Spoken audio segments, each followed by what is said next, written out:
Hey guys, it's Daniella and Jordan here, and today we're going to have a quick chat about what it's like in the candidate market today.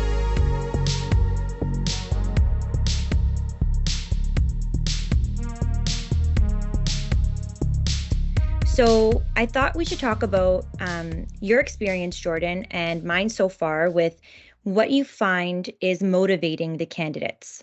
Yeah, it's definitely been a very interesting time with who's making moves, the types of moves that people are actually taking a look at these days. We obviously have the people who are wanting to climb the ladder. And I've seen quite a few people that have taken that sort of step back out of a management position. A lot of people going back to their roots and selling cars and those kinds of things. So it's been quite an active market, which is good for the people who are looking for the right talent. There are people looking to make that right move. The pandemic put a lot of pressure on employers and the types of decisions that got made and then filtered down into the staff. So it's made it very interesting, I think, in the past couple of years, but it's really coming home now, and people are looking for their forever homes. Yeah, I can totally agree. In most cases, I feel a lot of candidates are in it for the compensation and they're ready to make a move because they feel as if they deserve a higher pay, rightfully so to them. But what I'm hearing more frequent is that candidates are actually seeking more of a work-life balance and an overall good work culture. Um, and that would just be highlighting respect, open communication, honesty, and really just forming long-lasting relationships within their dealer group. If I have an issue with something, I'm happy to say that I can turn to anyone at Auto Careers Group and say, "Hey guys, I need help with this. What can you do for me?"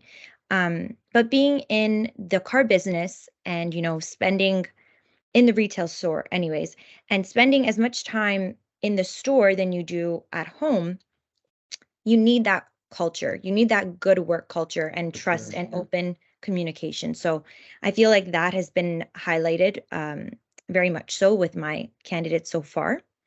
Do you feel like that has shifted from when you started recruitment to now where you are?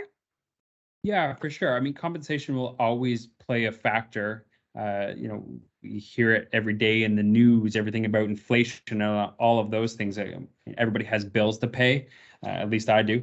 So the comp side of it will always be there. The pandemic really put a microscope on culture and where people wanted to spend that time when they are away from their families, which is obviously where they would like to be. But when they come in, that they really do have that second family. Everybody's very cohesive.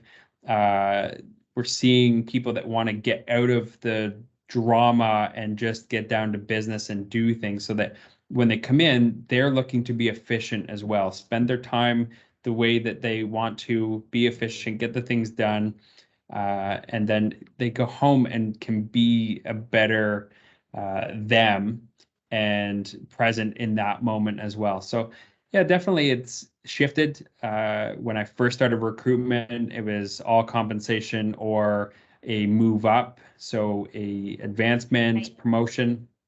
Yeah. And like we were talking about earlier, that stepped back a little bit and that's coming in secondary.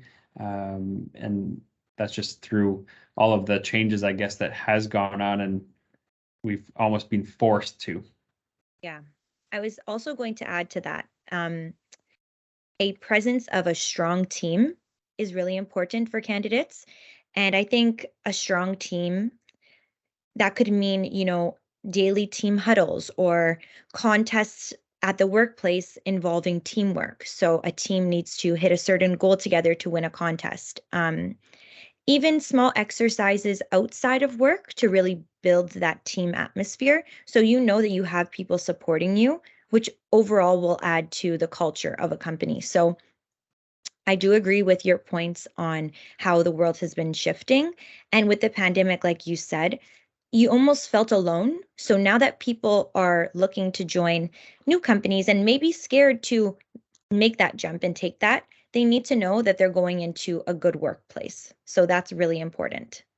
For How sure. do you feel about the um, idea of progression for candidates, meaning like one-on-ones with managers, and how often do you think that should happen? It's going to depend on the department that you are in and what your objectives are. I think really importantly are that we have objectives that are clear to our teams. And then a good manager should be sitting down with the team. I mean, almost daily, really, to make sure that we're on track and that nothing's getting pushed to the side or missed. And then suddenly we're way down the track and be like, oh, wait, we've been missing this part. So if we keep them on task, then everybody's going in the same direction. We're going to see a lot more success there.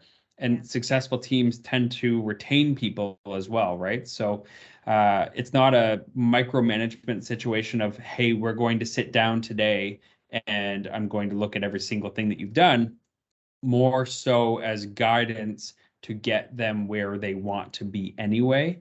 Yeah. I mean, hopefully people are being promoted into the manager role because they are good as a leader and are able to bring people up. You Yeah, know what I I mean? do believe Yeah. it comes from the top.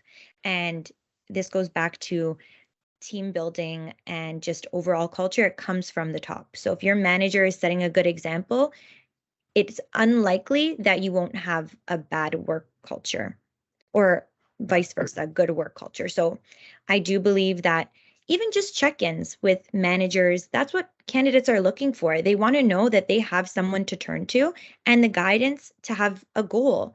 Like my most recent LinkedIn post about the goal setting, it's so important that, you know, okay, you can set your own goals for yourself as an employee, but when you have a manager that you know is supporting you, and or even a general manager for a sales manager, let's say, that is where the support and culture is built from the top. And it Yeah. just trickles down in that sort of effect. So I feel like that's been really important for the candidates that I'm speaking with and Yeah. for our clients to know that as well. Yeah, and I liked your post the other day because it's still early in December.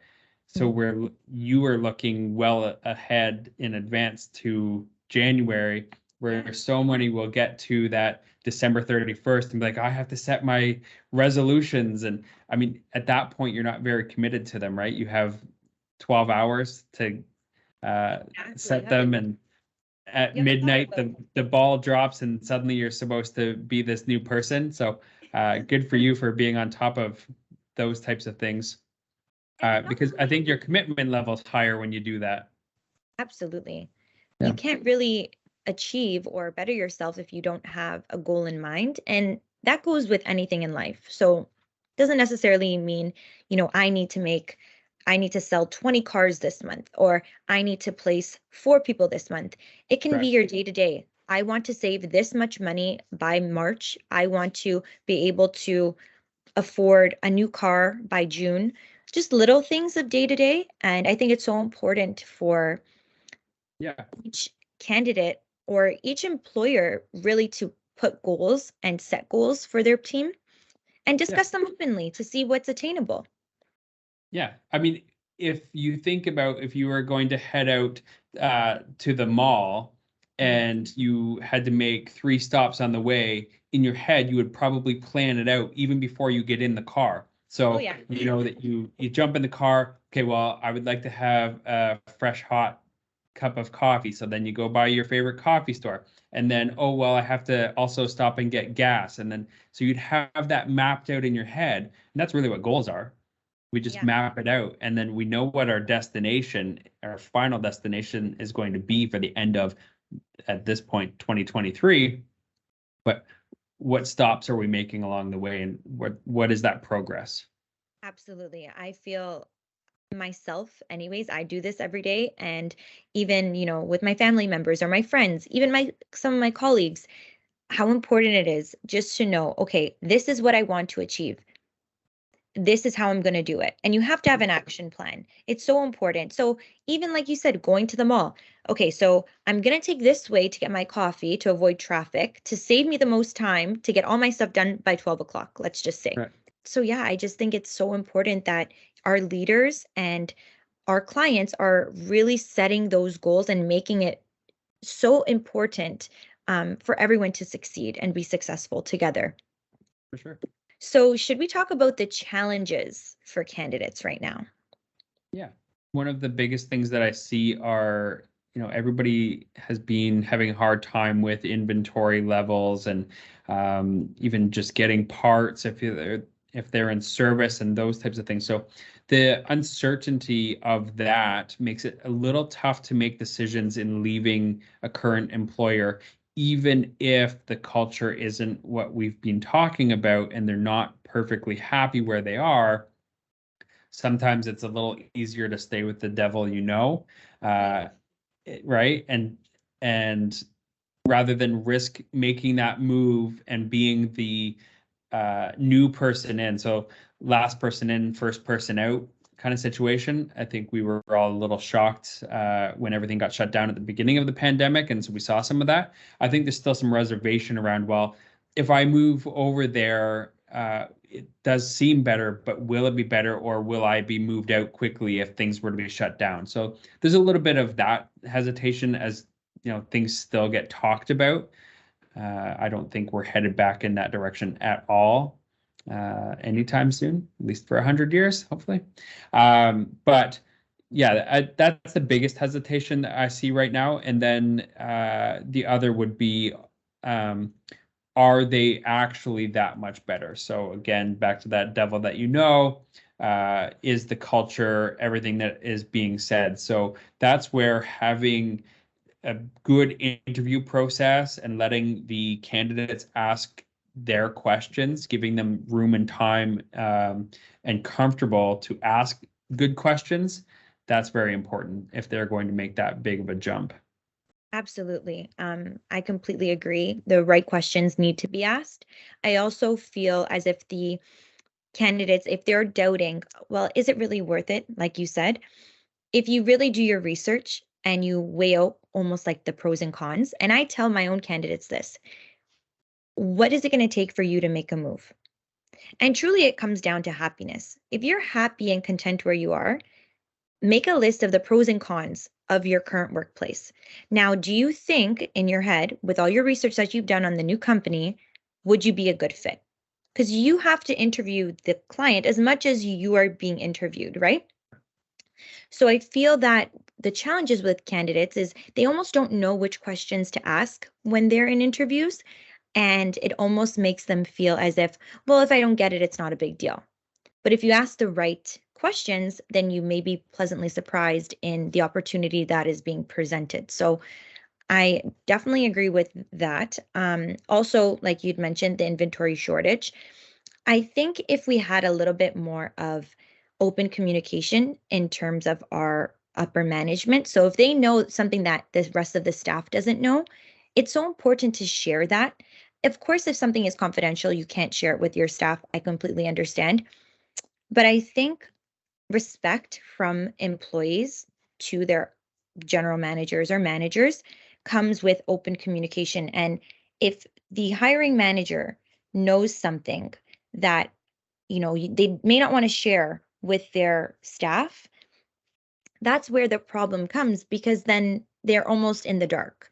And if it's overwhelming, I don't know what's going on in the car business right now. Should I leave it completely? But if you do your research and you ask the right questions, you may be able to ease that feeling of hopelessness. So I feel like that's really important with facing those challenges as a candidate, just to Mhm. ask the right questions. Yeah, we did see a lot of people that have left the industry that probably will not come back Yeah, once they've gone somewhere else and have found themselves a home. So that definitely a challenge. absolutely. Communication is key.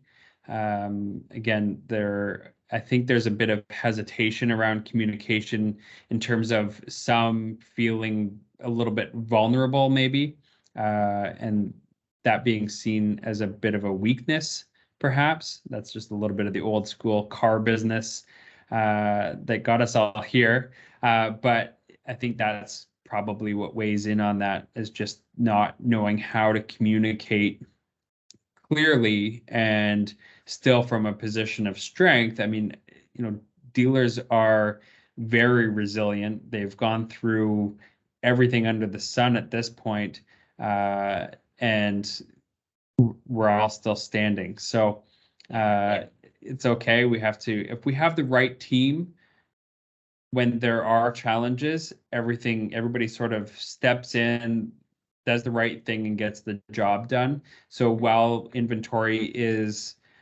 short at the moment of where we would like it to be, we can still sell cars. We will deliver them, in a month, in 2 months, whenever they get here. The factory orders, I mean, we've always done those. Yeah, So that's exactly. not new. It's just that now it is more prevalent. We're doing it more often. So it's not trying to get somebody into that uh, beige car that just happens to be on the lot that you were forced to take from the manufacturer so that you could get the cars you wanted. You don't have to do that anymore. It's all factory order. So that car's coming in, you know that they want it. We're taking deposits. I mean, so we can still sell cars and get the sales, but until production comes back, we just won't see the volume that we were used Exactly. to. Um, and another point I wanted to make was when a candidate is having a challenging time with sales, let's say, I think that it needs to come from management, training sessions, and just this goes back to the trust and communication thing. How do you feel, or what is your views on weekly training sessions from either outside trainers or even sales managers from within a dealership? I know that we do our training sessions that have helped me personally a lot at ACG. So, how do you feel for clients to start actively doing that to assure their employees are happy? Yeah, I think that training is massive. I mean, there are lots of companies that are dedicated and created massive businesses from it because of the need. We tend to let people flounder, waste ups, which is a big problem because that's not good profitability wise either. So if we can train people and have the right tools, they will succeed far better that way, in my opinion. Obviously, that's why we do our training.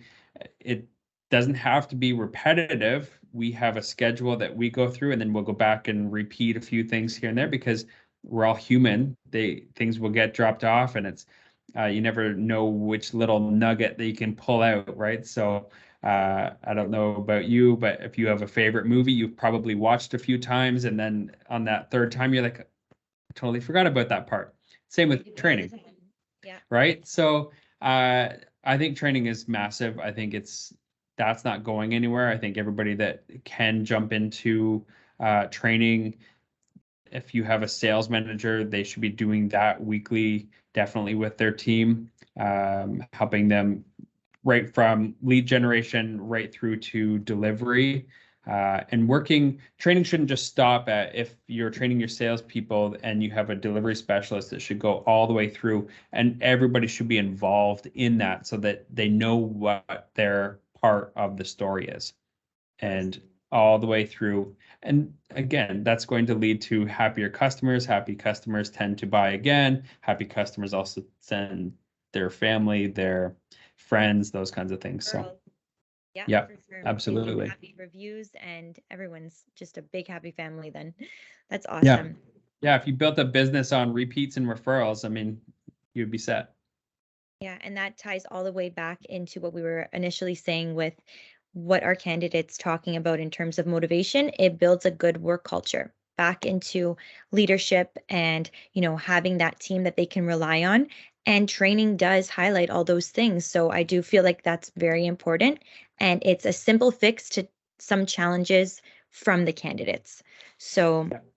yeah. Well, and the people that don't fit the team, they don't fit that high performing culture that they're looking for, they will leave on their own as well. Absolutely. They will see Yeah. themselves out. Yeah. I know for me, I am very much so gravitated to leaders that lead by experience. So with your storytelling ability and things that you've been through. And, it kind of gives me comfort in the sense that you can't really mess up. I don't know how many times you told me that. And that just gave me comfort in itself. Just you can't mess up if you don't try. And I feel like there's not enough managers or, leaders that act that way. And there's more ridicule than pushing them into the positive direction, letting them know, like, it's okay if you make a mistake. Right. So I don't know. That's really important to me. And I'm very lucky to have a manager that does that. So I think for our clients that watch this video and kind of see our feedback on our candidates, it is really important. Yeah. Well, on that, I'm very glad that you've been with us, and I'm watching you grow. And I was on a call earlier talking about 2023, obviously, and what that looks like. So you've always been setting that bar very high for everybody else on the team as well, to make sure that we're staying along with you. So thank you for that. Yeah, of course. It's all about the goals.